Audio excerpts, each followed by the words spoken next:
Çox dadlı şirniyyat hazırlayacağım. Bunun üçün bizə lazım olacaq ilk növbədə 2 xörək qaşığı qənd tozu, yəni şəkər pudrası, 1 yumurta. Bunları biraz belə qarışdırıram. Sonra isə üzərinə 100 qram xama və yaxud da smetan əlavə edirəm.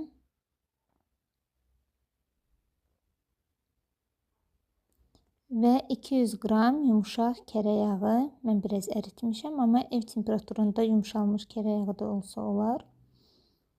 1 paçka qabartma tozu və 1 paçka vanil.